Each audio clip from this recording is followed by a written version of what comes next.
Hello, അസ്സലാമു അലൈക്കും. ഇന്ന് രണ്ടാം പെരുന്നാളാണ്. ചെറിയൊരു യാത്രയിലാണ് മദീനയിലേക്ക്. നാട്ടിലേക്ക് പോകാനുള്ള ടൈം ആയിക്കണ്. അപ്പോൾ ഈ ഹജ്ജിൻ്റെ ടൈം ആയതുകൊണ്ട് തന്നെ നമുക്ക് ഉംറക്ക് പെർമിറ്റില്ല. അപ്പോൾ മദീനയിലേക്കെങ്കിലും എന്തായാലും പോകണമെന്ന് ഞാൻ പറഞ്ഞിരുന്നു. അപ്പോൾ രണ്ടാം പെരുന്നാൾക്ക് എല്ലാവർക്കും ലീവായതുകൊണ്ട് തന്നെ നമ്മൾ ഫാമിലി ആയിട്ട് തന്നെയാണ് പോയത്. രാവിലെ ഒരു 8 മണി ടൈമിലാണ് പോയത്. പോണ വഴിക്ക് നമ്മൾ രാവിലത്തെ ഭക്ഷണമൊക്കെ കഴിച്ചു. അങ്ങനെ ഫസ്റ്റ് ടൈമാണ് പകലായിട്ട് പോകുന്നത്. ഇതിൻ്റെ മുന്നേയൊക്കെ നമ്മൾ രാത്രിയായിരുന്നു പോയത്. അന്ന് അങ്ങനെ പ്രത്യേകിച്ച് പുറത്തുള്ള കാഴ്ചകളൊന്നും കാണൂലല്ലോ. അങ്ങനെ ഇഷ്ടം പോലെ കുന്നുകളും മരുഭൂമിയിൽ ഫുൾ പരന്ന് കിടക്കുന്ന സ്ഥലമായിരുന്നു. ഒരു ഉച്ചയ്ക്ക് 2 മണി ടൈമിലാണ് മദീനയിലേക്ക് എത്തിയത്. അങ്ങനെ ഭക്ഷണമൊക്കെ കഴിച്ചങ്ങാണ്ട് നമ്മൾ കാറ് പാർക്ക് ചെയ്ത് മദീനയിലേക്ക് പോയി. നല്ല പൊരി വെയിലായിരുന്നു കേട്ടോ ആ ടൈമിൽ. ചൂട് കാറ്റും ആവിശലും അങ്ങനെയൊക്കെ. പിന്നെ ഈ മദീനയിൽ പറഞ്ഞാൽ ആണുങ്ങൾക്ക് വേറെ ഭാഗം പെണ്ണുങ്ങൾക്ക് വേറെ ഭാഗമാണല്ലോ. എൻ്റെ നാട്ടിലത്തെ അയൽവാസിയായിട്ടുള്ള എൻ്റെ താത്ത വന്നേനു. അതുകൊണ്ട് തന്നെ ഞാൻ നിസ്കരിച്ചപ്പോൾ കുട്ടീനെ അവരെ കയ്യിൽ കൊടുത്തേക്കേനു. അപ്പോൾ എനിക്ക് സുഖമായിട്ടോ ആ ഒരു കാര്യത്തിൽ. ഹാജിമാർ ഫുള്ള് മക്കത്തായതുകൊണ്ടും പിന്നെ ഈ വിസകളൊന്നും അടിക്കാത്തത് കൊണ്ട് തന്നെ തിരക്ക് നന്നായിട്ട് കുറവുണ്ടായിരുന്നു. ഈ പള്ളീൻ്റെ ഉള്ളിലൊക്കെ ഫുള്ള് ഒഴിവായി കിടക്കുന്നുണ്ട്. അവിടെ ഇവിടെയൊക്കെ ആയിട്ട് തന്നെ ആൾക്കാരുണ്ടായിരുന്നത്. സാധാരണ ടൈമിലാണെന്നുണ്ടെങ്കിൽ കാലെത്താൻ സ്ഥലം ഉണ്ടാവില്ല, അത്രയും ആൾക്കാരായിരിക്കും. അങ്ങനെ നിസ്കാരമൊക്കെ കഴിഞ്ഞ് സംസം വെള്ളമൊക്കെ കുടിച്ച് അങ്ങനെ കുറച്ച് നേരം അവിടെ ഇങ്ങനെ കറങ്ങി നടന്നു. ഇമ്പോഴാണെന്നുണ്ടെങ്കിൽ ഈ ഒരു താത്താൻ്റെ പിന്നാലെ നടക്കേനു. അവർ ക്ലീൻ ആക്കുന്നതൊക്കെ നോക്കി അവരെ പിന്നാലെ നടന്നുകൊണ്ടേ ഇരിക്കുകയായിരുന്നു. വെയിലിൻ്റെ ചൂടുകൊണ്ട് തന്നെ അവളെ മുഖമൊക്കെ ആകെ ചുവന്ന കളറായിരുന്നു. അങ്ങനെ തറൊക്കെ ഫുള്ള് ചുട്ട് പൊള്ളേനു. പിന്നെ അവർ ഇടയ്ക്കിടയ്ക്ക് ഇങ്ങനെ തുടക്കണത് കൊണ്ട് ഒരു ചെറിയൊരു ആശ്വാസം ഉണ്ടായിരുന്നു. അങ്ങനെ ഞങ്ങൾ പുറത്ത് കുറച്ച് നേരമൊക്കെ ഇരുന്ന് അങ്ങനെ എൻ്റെ അസർ നിസ്കാരം കഴിഞ്ഞിട്ട് എൻ്റെ താത്ത പോയിട്ടോ. ഞങ്ങൾ പുറത്ത് അധികം നേരം ഇരിക്കാൻ കഴിയാത്തത് കൊണ്ട് തന്നെ ഞങ്ങൾ വീണ്ടും പള്ളീൻ്റെ ഉള്ളിലേക്ക് കയറി.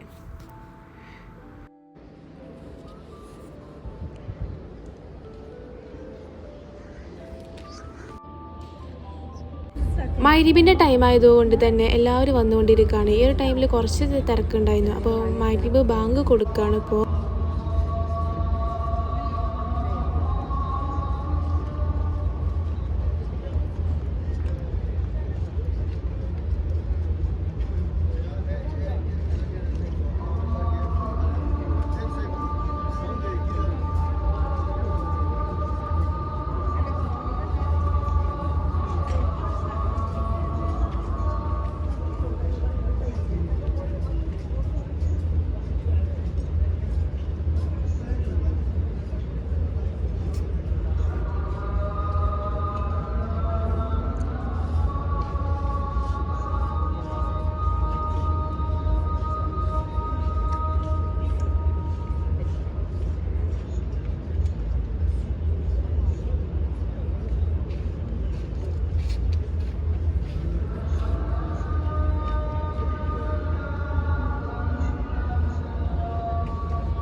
ഇപ്പോൾ മഗ്‌രിബ് നിസ്കാരം തുടങ്ങി. ഞാൻ പുറത്തുതന്നെ ഇരിക്കേനു. കുട്ടിയാണെങ്കിൽ ഉറങ്ങുകയും ചെയ്തേനു.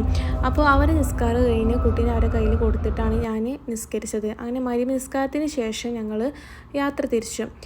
പോരുന്ന വഴിക്ക് തൂവൽ കയറി മീൻ ഓർഡറാക്കി. അന്ന് അവിടെ ഇഷ്ടംപോലെ ഹോട്ടൽസ് ഉണ്ട്. അപ്പോൾ അവിടെ കൊടുത്ത് നമ്മൾ മീൻ ഗ്രില്ല് ചെയ്തതും പൊരിച്ചതും അങ്ങനെയൊക്കെ ആക്കി ഫുഡൊക്കെ കഴിച്ചിട്ടാണ് പോകുന്നത്. റൂമൊക്കെ എത്തിയപ്പോൾ ഒരു 2 മണി ആ ഒരു ടൈമായിരുന്നു. 2-2:30 ആ ഒരു ടൈമിലാണ് റൂമൊക്കെ എത്തിയത്. അപ്പോൾ ഇന്നത്തെ വീഡിയോ ഇത്രയുള്ളൂ. അപ്പോൾ വീഡിയോ ഇഷ്ടപ്പെട്ടാൽ എല്ലാവരും സബ്സ്ക്രൈബ് ചെയ്യണം. അപ്പോൾ ഇത്രയുള്ളൂ ഇന്നത്തെ വീഡിയോ. Thank you.